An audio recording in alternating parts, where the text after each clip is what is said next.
The Dodd Frank Act institutes several new requirements for remittance transfers when consumers transfer money internationally. The following skit illustrates some of those challenges faced by banks as they work to adhere to the new regulations and minimize their risk exposure. Atlantis Oceanic Bank, yeah. What's the number? 8675309? Okay, I'm at the bank now. I'll let you know when it's done. Welcome to Main Street Bank. How can I help you today? Hi, I'd like to wire $1,000 to my brother Nemo in Atlantis. Okay, we can certainly help you with that. Come this way. Okay, let's get started. Do you have the account number for the recipient's bank? Yes, it's 8675903. Wait! You can't just simply send an international transfer any longer. Regulation E, remittance transfer rules, state that you must provide a pre-transaction disclosure when the customer requests the transfer, but before you accept payment.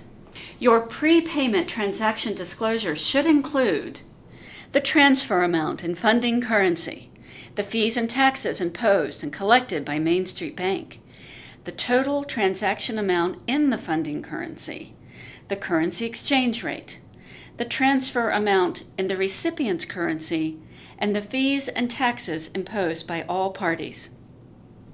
Okay, I can disclose the fees and exchange rates assessed by Main Street Bank, but it's next to impossible to disclose others' fees along the way. Once this payment is sent, Nemo's bank could charge lifting fees, and I would have no way of knowing or controlling that. Don't forget, you also have to disclose taxes and exchange rates as well. Exactly. I have no way of knowing that information. There's no global list of national, provincial, and municipal taxes for me to determine that. And the exchange rate. My bank does not handle foreign currency conversion. That's the job of the recipient bank at a future point in time. How can I possibly know what that rate will be? Do you have a crystal ball I can borrow? There is a temporary provision which will allow you to estimate some of the disclosures for charges and rates which are beyond your control. There's also an exception made for certain countries that appear on a list provided by the Consumer Financial Protection Bureau. But one thing is crystal clear, and you don't need to be a psychic to understand it. If your disclosures are incorrect, you will have what is classified under Regulation E as an error. Under the new rules, an error can occur in several different ways. I still don't feel very good about this whole thing. Errors for things I don't know or control. I'll have that paperwork printed up for you in 1 moment. Here you are. Thanks for the quote. I think I'll shop this around. We'll be here when you're ready, but don't wait too long. Currency rates like the sea are unpredictable. I'd hate for the tide to turn against you into an inflated rate. Okay, thank you.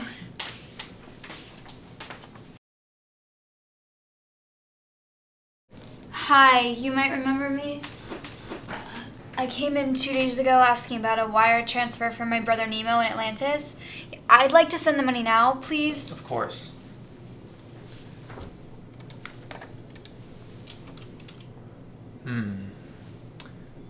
It looks like the exchange rate from dollars to shells has changed. In fact, under the new rate, your brother will get less shells. However, we can still help you. I'll get this transfer ready to go. Wait! The pre-transaction disclosure you gave is no longer valid. You need updated disclosures that reflect the new rates and charges. Really? Again?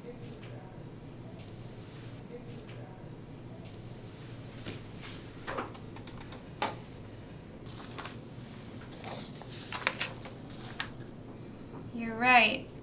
The rate isn't as good. What's the bank's name and transit number, and what is the account number of the account you want to send the funds to?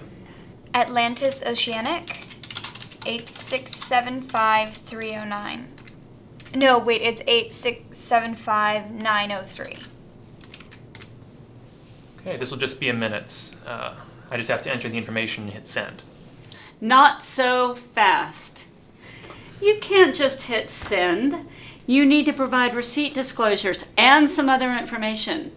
This includes the date that the funds will be available to the recipient, a statement regarding error resolution and cancellation rights, Deanna's name and contact information for the recipient, and your bank and which agencies Deanna can contact if you don't keep up your end of the agreement. So I have to state exactly when Atlantis Oceanic Bank is going to make the funds available to her brother?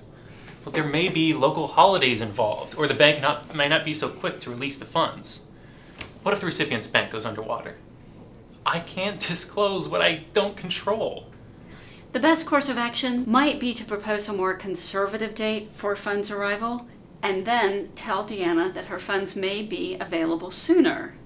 Excuse me, did you just tell my banker to pad my fund arrival date? Given what I said about wanting to get this done quickly, isn't he taking a chance that I'll take my business elsewhere? Maybe, but that's what I would advise. Okay, here's the receipt for the transaction. Thank you. Wow, the international transfers didn't used to be so complex. Let me go process this wire so I can finally be done with it. Hold your seahorses. Wires are irrevocable once sent. And Deanna still has 30 minutes after payment to come back and cancel that payment. If she does, you have to refund the entire amount to her. Now this is putting even more risk on the banks. In this volatile environment, the currency exchange rate can change significantly in 30 minutes, and then I'm out money.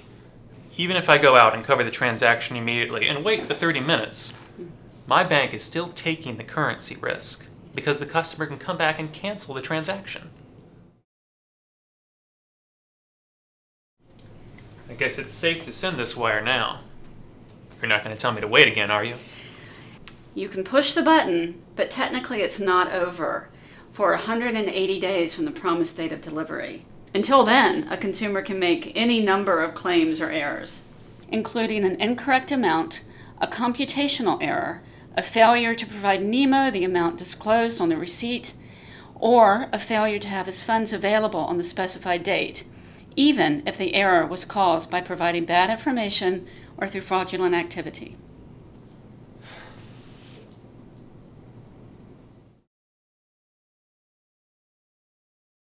Hi, remember me? I came in and sent a wire transfer to my brother in Atlantis about 6 months ago, just before the algae encroachment began. He never received the funds, so I want my money back. Here's the receipt. Okay, well, I can see here that we sent your wire 179 days ago, and it looks like it was received by the beneficiary's bank. It may be a posting error. Your brother should go to his bank and make a claim for the money. Here's a confirmation number to reference. You again. You can't just send Deanna away like that. There are error resolution requirements that must be followed. Under the rule, you must investigate and resolve errors within 90 days of receiving notice. You must notify sender within 3 business days after concluding your investigation. If an error didn't occur, you need to provide a written explanation of why no error occurred and provide documentation. If an error did occur, you have to correct it as soon as possible. But we don't have all the information we need to investigate the claim.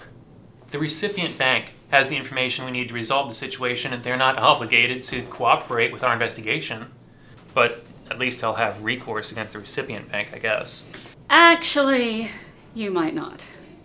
If it turns out that the consumer really did mix up those last 3 digits of the account number, you may be out the money. Let me get the details of your claim. I'll put them in our system and get them to our claims departments. You'll hear back from us within 90 days.